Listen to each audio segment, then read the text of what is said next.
All right, lads. Welcome back to the FPL One Percenters Pod.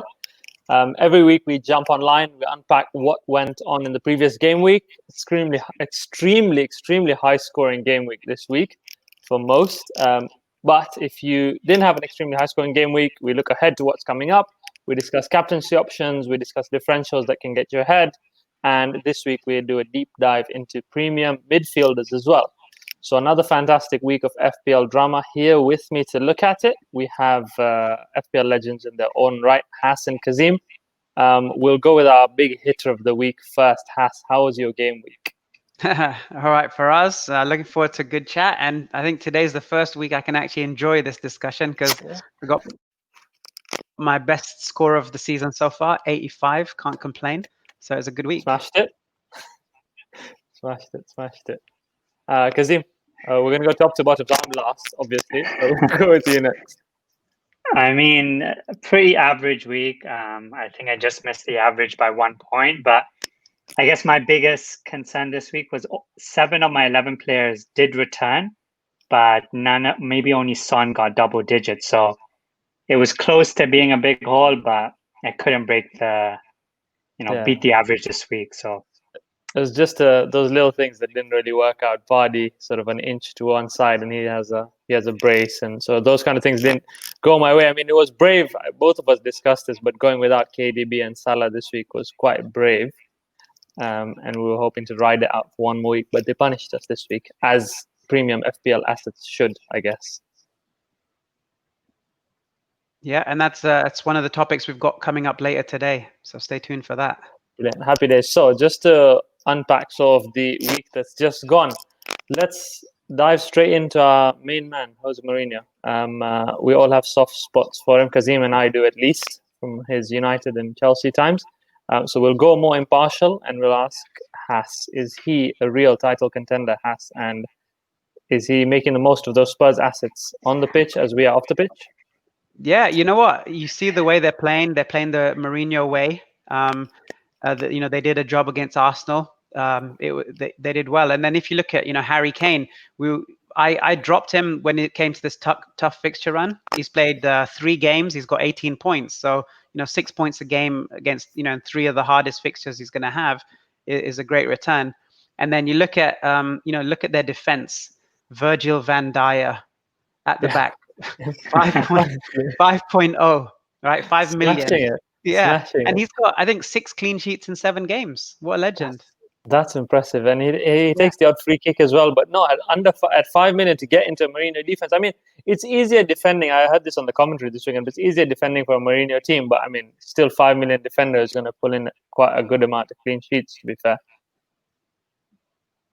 Yeah, you can't complain. I mean, that's the cheapest way into the team right now. Yeah, genuine. And also, I mean, Reguilon's looking quite exciting. Kazim, Son, are they proving the fact that, if a team's on fire and a team's on form, they don't score that many goals, but if they are going to score, it's going to be Son and Kane? Yeah, exactly. That was the biggest thing when people were deciding to, jump on the Vardy train was, can Vardy outscore them over the last 3 games? I think everyone was under the impression that Kane and Son would score, but not at the, with those tough fixtures, you wouldn't think they would be that explosive. But I think that's what FPL is. It's those fine margins. You get a goal, that can really change your point outcomes to getting in that double-digit holes. And if anyone's going to score from them, it's one of those 2. Yeah, and then on top of that, it's like they hoard the bonus points as well. So like you've got 3s and 2s all going to Son and Kane, whereas teams like Chelsea score lots of goals, but it's really spread out. So you don't really know where the points are going to come from. Yeah, exactly. Like with Timo Werner, he could have easily got a goal and assist. Could have got 13 points like Kane, but he got 5, right? So 1 goal and that freak miss that he had just, can make a big difference. It was what, the less said the better. It's shocking, to be honest. He's getting into the positions. I think we said this last week as well, and he's the kind of guy that hopefully hits form because he looks like a solid buy. But yeah, Spurs proving sort of everyone wrong. Mine was more, I'll drop 1 of Kane and Son, and I jumped onto the Chelsea bandwagon. Ziyech got me a solid 5 points across the last 3 game weeks, so that's been great. Now he's injured till Boxing Day. But were we early to jump the gun of getting rid of Spurs players, or logically did it kind of make sense? No, I think Kazim said it well, right? Like, even when I was thinking about getting rid of Kane, I knew Kane was going to score in these next 5-6 games where he had to play against all the top six. But my bet was that Vardy would outscore him. And then if that's the case, then it was a good bet. Right now, I think, you know what, I haven't done the math, but I think it's about even. He maybe Kane's slightly ahead, but there's still, I think I had it 5 games locked in. I think there's still a couple of games left. So I'm hoping Vardy can come good over the next couple of games. I think he's got Sheffield and Everton, so there's opportunities there. Yeah, Sheffield this week, Brighton, and then Everton, I believe. Now let's talk about Liverpool and how sort of they don't seem to be deterred by anything: injuries, no centre backs, midfielders at the back, Jota, Firmino, Salah, Mane, all starting different games. I mean, are they just sort of unstoppable? It's the kind of thing that I believe Gary Neville said that, if they didn't have any injuries, they'd be flying. But they still seem to be doing quite all right. And they're keeping clean sheets, even without Alisson in goal. So is it time to look back at Liverpool defensive assets as well? So for me, I think Liverpool, they're doing well, like you said, but it's, now I've gone without them. I'm going to find it hard to bring in a Robbo or a Trent, and spending that 7-point-something million. But if there's a cheap way, and I know Nico Williams is one, but I don't know how locked in he is now. Trent's back. Can you spend like just over 5 million? I think it is for Matip. Maybe that's a good option. But again, he doesn't start every game either because he's injury prone. So it's difficult to pick somebody to in that defensive lineup. I mean, you'd go probably a Dyer over I'd go a Dyer over Matip. I just feel more solidity with the Mourinho team, Kazim.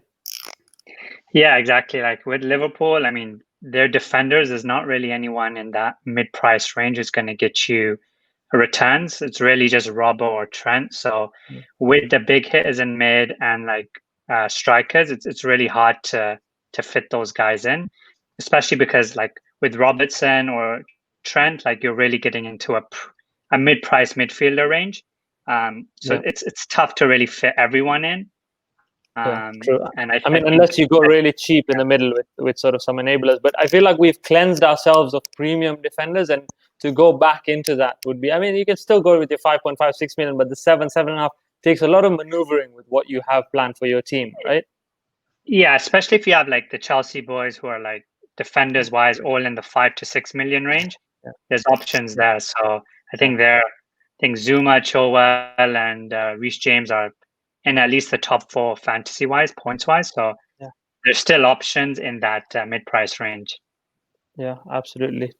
Fair point. And speaking of which, I mean, I jumped on Bruno as my captain. Did either of you do that as well this weekend?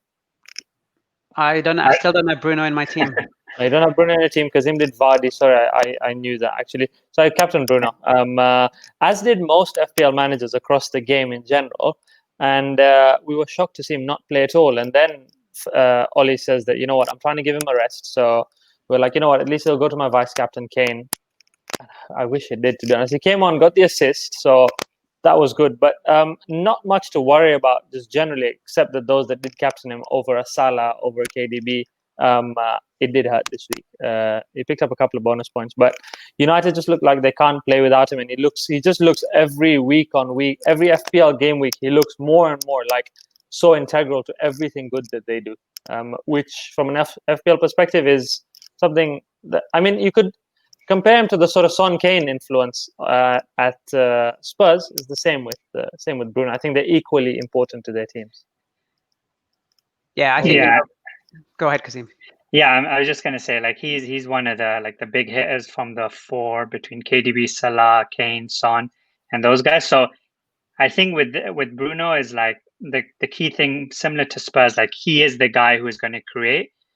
With any the other teams, you could say it could get spread out, but with United, it's either him or you may get like a worldie from Pogba, but it's really him who's really sort of creating all those chances. And we were speaking about it earlier, that in that one half that he played, he created the most chances, 8 chances, I believe, in a half. So he could have even got even more points in just playing 45 minutes. So I think he's a good, a long-term keep.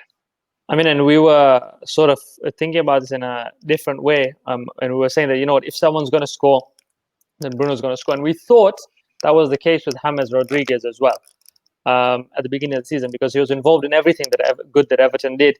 But they've been looking so flat these last couple of weeks. Hass, you and I were talking during the weekend while the Everton game was going on, and we were praying for something to happen. But it's just not clicking for them. I don't know whether it's Dina missing or what it is, but they're just not firing. Was it 1-1 in 7 games, I think? Yeah, you know what? They look good at the beginning of the season with 4 wins out of 4. James was looking good. You know, Richarlison, DCL. You know, they're all still, you know, playing reasonably, but they're just not, you know, not finishing. And I think now with a lot more options in midfield, you know, I think James, it might be time for him to leave our teams. Yeah, he was gone this week, but the Ziyech injury has caused me another fire to fight. So he lives to fight another week for me, and the Everton double up continues. But Kazim, I think anything to add on Everton for you? Yeah, I mean, not much. I mean, you are noticing Richarlison is, you know, you're noticing Calvert-Lewin get a bit more of the ball with Richarlison in the team, but I think they're still missing that wing play from Digne, because I think that one game that he came back from suspension, he got like 2 assists, and now he's not getting those crosses into the box as much, and that's really where he makes his money, right? He's always in the box, 100%. Getting on His those chance crosses. conversion, his chance conversion has dropped from the first 5 game weeks to the next 5 game weeks. It's halved basically. His chances created, his big chances in the box, his shots in the box, everything's halved over the last few weeks. So it's just the system as a whole either has been figured out or it's something more than that. But with us looking to shift James, it's not like we are lost for any options in midfield. If anything, we have an abundance of options in midfield this season, more than most, because everyone seems to be performing. Everyone seems to be hitting the ground running. And Hass, I know you've looked at premium midfielders this week and are going to give us some insight. Yeah, sure. All right. So here's the analysis on some premium midfielders. I took 10 of the most owned, highest points midfielders out there. I went through some analysis because this is something that I'm looking at as well. So I thought it'd be helpful for the viewers. Nice. Definitely. Yeah. So right now, this table, I've got the 10 most 10 top scoring sorted by points per game. So you can see there, Mo Salah 9.7 points a game. That's amazing, right? For what even for 12.3 million, that's crazy. Then you see Son is the highest points scorer in the game, first to 100. Nice. He's averaging 9.1 points per game. And then you see, Bruno's in there as we expect. And then these are the 2 little surprise ones, up in the points per game category. You see Jack Grealish, Wilfried Zaha. So these are nice options. If you can't afford 3-4 premiums, you can sneak in a Jack Grealish, Wilfried Zaha. And then we've got, Riyad Mahrez. I put him in there. I think his numbers are a little bit skewed because of the hat-trick he scored last week. And then you got KDB, Sadio, Jota, and then obviously we talked about James, who's at the bottom of that list of top 10. But KDB is an interesting one. He's 5.9 points per game. He's got half the number of points as Son.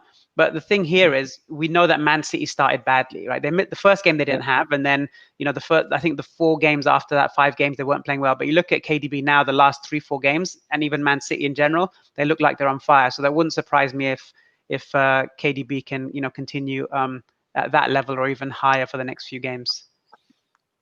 Nice. No, that's amazing. And this is points per game, not points per million, right? So it's very even across the board. It's not as if it's biased towards price. Right, yeah, points per game. And then, you look at upcoming fixtures, and then you talked about Bruno, right? Everything that Man United goes through him, but his next game is home to Man City. So you think, and I just noticed that the game weeks there are wrong. That should be 12, 13, and 14. But you think, do you want to really bring him in, for a home game against City? I think if you can wait, maybe just bring him in for game week 13 against Sheffield and Leeds. The only thing is, he's probably going to go up by 0.2 million by then. So, if you can hang on, or if you want to bring him in, just hope he gets, some points against Man City. I've given up on my strategy to build value in my team. It's now 100 it's all a grand total of 100.4 million, the value of my team. So that ship is fully sailed. Yeah. But no, it's interesting to see Grealish and Zaha that high up because they felt very hit and miss.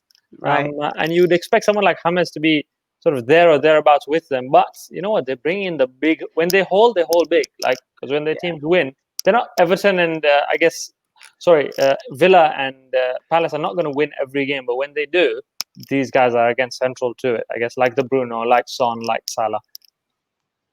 Yeah, that's it. And you know what? One of the things when you're spending a lot of money on these players, you want to make sure it's somebody that you can captain. So, if it's Salah or Bruno or, KDB, you wouldn't mind captaining. But, somebody like Jack Grealish, Zaha, just like you mentioned, they're either going to get 2 points or they're going to get 15 points, right? And as a captain option, it's a little bit risky. Yeah, no, 100%. You need that certainty of a Mo Salah penalty or a Bruno penalty, actually, I should say. That's the wonderful one. No, but that's quite exciting. Who would you, there's so many standout options, and it's just, Kazim, any thoughts on this? Yeah, it's like I'm having it's that old saying like FOMO, right? You have a fear of missing out on the big guys, and I'm like just seeing like KDB's fixtures like after I guess United, they're like very, very favorable. So it's just a matter of time on when you can bring him in, but it's just hard to make that room. And who you're going to drop it is the big issue. So sort of what Hass sort of alluded to, like you really need to bring in one of these mid-price guys, the Grealishes, the Zahas, and try to fit in the guys based on the fixtures. So that's sort of going to be my strategy. I mean, it doesn't always work, but you got to have some. You got to, pull the string on one of this. So 100%. And taking sorry, carry on, Hass. No, I was just going to say, like, go ahead. No, go on. I was just going to say, like, once again, you got to have a strategy in terms of when you're going to bring these guys in, and you got to accept that they could hold in that week, but you're hoping your other players that you have sort of make up that difference. And then the way I think about it, it's a 38 game week season. So in 1 week, KDB killed it, but then the next week he could, not do as well, and Vardy does better. So it's all about the overall. You got to take a long viewish, right? Yeah, long view, exactly. For me, it's sort of 4 weeks. Sorry, Hass, you were saying? Yeah. No, I was going to, out of these players, I think the one thing that you have to know is the only person that's not really a first 11 player is Diogo Jota. Like everybody else, you expect them to be on the bench. And even Riyad Mahrez, I would say he was a bit of a risk, but he started 8 games out of 10. So I think he's more or less, settled in that squad. Now, out of the 8, he's started 8 games out of 10. He has blanked in 6 though, as well. That's one thing to be sort of cognizant about. At least 5, if not 6. Also, one thing to be aware about, has his rotation, right? Especially in the Christmas period. It's something to be wary of, because I know United play City this weekend, and then everyone has a midweek fixture, and then everyone plays again on the weekend.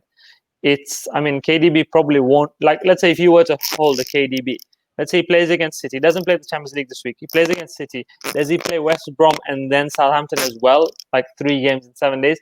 It's possible, but it would be good to sort of have a vision of who your vice captain is going to be at that point, because ideally KDB is a captaincy option for West Brom.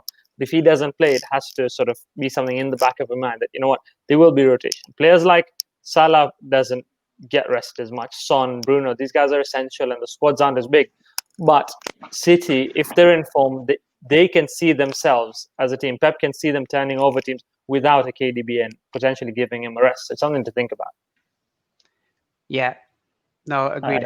And you know what? I think the point that you guys were making about the long term and what you see over the next 3-4 games, it's a nice segue into the next slide if you want to move on. Brilliant. Which great segue.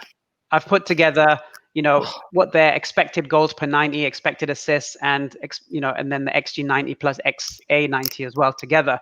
So if you look here, and this is for the season since the beginning, so this is for the 11 games that we've already had, you can see Bruno and KDB, they're both above 1. Right, so they're expected to get a return. So if you think about XG and XA as a goal and an assist, so you could expect if you put Bruno or Kevin in your team, they're going to get at least 1 return, 1 attacking return. And you look at Mo Salah up there as well, even Wilfred, Jack Grealish, amazing. And the one thing that we've talked about before is some players need a higher XG before they'll get a goal. You look at somebody like Shea Adams, for example. Like that man, he should be scoring hat tricks every game. Or Bamford, he should be scoring 3-4 goals every game with the number of chances he gets. But they don't always score. And then you look at our hero for the season, Mr. Son at Tottenham, who's the top point scorer with 100 points. Look at his XG and XA. He's the lowest from this list. It's the kind of thing Mourinho dreams of, though. Yeah, take that 0.58 chance that you get. And that's the question. So Son, he's outperforming his XG, he's outperforming his XA. Can he keep up, one shot, one goal going forward, right? I mean, he's a sharp shooter. He's getting these chances, he's putting them away, and it's working. I mean, it'd take a brave man to bet against him. Yeah, 100%. And it is, do you think it's a change in thinking for this season? Like something's actually switched or changed in that sense where you're not looking at the teams that are scoring a lot, but there is a more of a shift towards like the efficiency of players, or has it always been the case?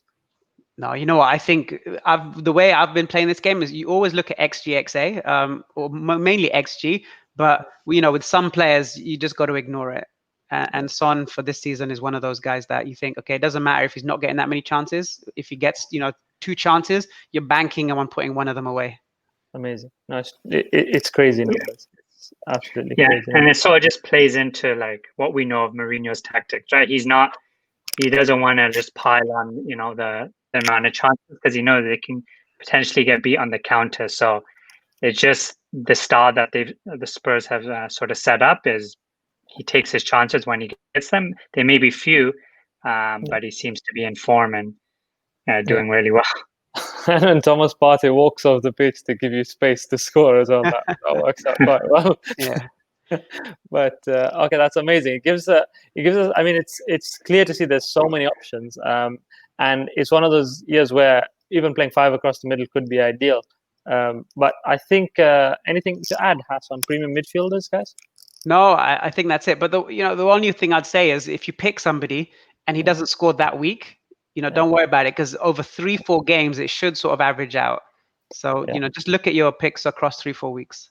Absolutely, you can't keep jumping in and out, I guess, between players because otherwise you're just setting yourself up for painful sort of game week after game week. But moving on from that, we will look ahead to this weekend, which is coming up very quickly. And we talked about this briefly already, but Chelsea midfielders, guys, they play Everton this weekend. Everton haven't kept a clean sheet for quite a while. But just generally, again, we said the points are quite spread out with Chelsea. Ziyech's injured now. Pulisic is sort of nursing back an injury. Mason Mount is neither here nor there.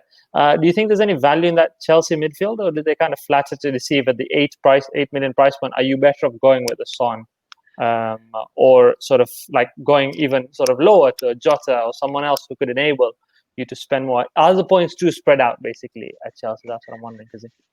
Yeah, I think definitely. I mean, there's too many options right now in the mid that you can really consider Chelsea. And with like the likes of Grealish and Zaha, who are like close to that 8 million range and are guaranteed to start every week. Yeah. I think it's not the right time just yet to bring them in. Pulisic is one that I'm gonna keep an eye on. I know during the end of last season he had a decent partnership with Giroud. So with Giroud back in the team, I feel like there's potential there. Where if you are considering anyone right now, Pulisic is one to keep on the radar, but more just to watch versus picking him up just yet. But yeah, like I would avoid right now, but there's potential there. Yeah, I go back to the days when I think it was Chelsea-Liverpool end of last season and Pulisic came off the bench to score and get 2 assists or 2 goals and an assist or something like that. So as we know that he has the explosive potential, would he be potentially at some point someone you could look at as a Chelsea mid, if not now? I agree with Kazim. I think there's as a manager of a football team and if I was a Chelsea supporter, I would be happy that I was getting goals and assists from all over the midfield. So you're not reliant on one person. But as a fantasy football manager, it doesn't make me happy. Yeah, it doesn't help. I mean, they're all driving the chances towards Timo Werner. So if he finds the shooting boots and starts becoming the lethal scorer that we know he can be, then potentially he might be, because he's the outlet for all this creative play in the middle. Everyone's creating chances. Leeds and Chelsea, by the way, created the most chances in the league. Leeds have created the most chances on their own in the league, surprisingly. Yeah, which is quite impressive for a team that's newly promoted. That's right, and that's what we're saying. If Bamford could, convert a few more chances, they would be, doing really well. Yeah. I think it's a Chelsea issue, to be honest. the striker curse. Yeah, honestly. But now this next one, it's a bit of maybe emotional, personal bias because I'm just sort of still upset with my Jamie Vardy and Harry Kane double up, whereas I could have had KDB. But personally, the Jamie Vardy party was very much a fire festival for me. I mean, I'm looking to get rid quite soon. Just didn't live up to the hype. Was sold dreams on social media and then just failed miserably. But do you think it's time to get rid or hold? He plays Brighton and Everton over the next two. If you are holding sort of Kane and Vardy, or just holding Vardy and looking to release funds for like a premium mid, what would you guys say? Well, I'd say, right now the plan was for Jamie Vardy to be in for 4 games. So I think, if you're a patient man, you still got 2 games to go. I mean, he's got your goal and assist already. You got Brighton coming up, and then you have Everton coming up again. Everton aren't keeping clean sheets, so there's that. And then if you were going to get rid of him and bring in Bruno, there's no point really bringing in Bruno this week ahead of a game against Man City. So it's, I think for me, it's probably hold him for 2 more games and then. What if you're releasing funds for a KDB? This is very personal, but I mean, let's say someone else is looking to do this as well. And again, it may, for game week 13, maybe that makes sense. But would you back KDB against Man United or Bruno against Man City ahead of Vardy against Brighton, right? Yeah. So I think it's definitely one more game. It's a hold, and then maybe a switch. I think the only way you can justify it is to get rid of one of these premium strikers if you're making space for Salah versus Fulham. That's the one I would say. Yeah, I think Salah versus Fulham, that's probably fair. And even I'd say even if you did that for a hit, it could be worth it. But yeah, no, absolutely. Because I mean, Salah's a long-term move. Kazim, are you looking? Who are you looking to hold? I mean, are you looking to hold Vardy any longer, or? Yeah, at this point, I mean, the only real way I could bring in KDB and Salah is if I do drop him. But given that KDB is playing City, I just want to give and Vardy obviously plays Brighton, so I feel like he's deserving of a one more week sort of hold. And also given the fact that, I mean, although he hasn't been explosive, he has still returned in both those games.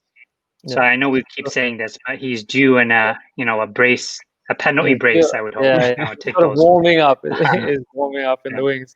Yeah, hopefully. I mean, fingers crossed. He broke that the post, right? So maybe he's trying to figure out why. Like, I was trying to figure out whether he meant it or whether he thought the flag was just going to fly out of the ground all in one piece.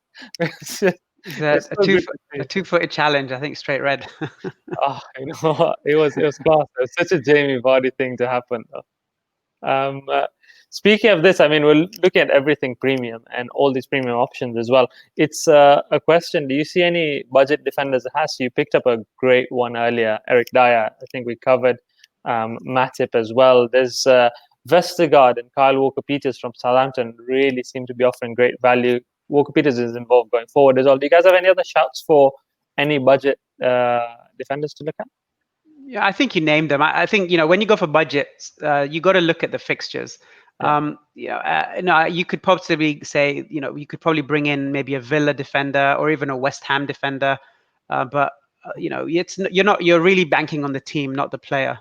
Yeah, no, 100%. Kazim, I know Southampton defenders have been doing the business, but anyone else you would sort of point out?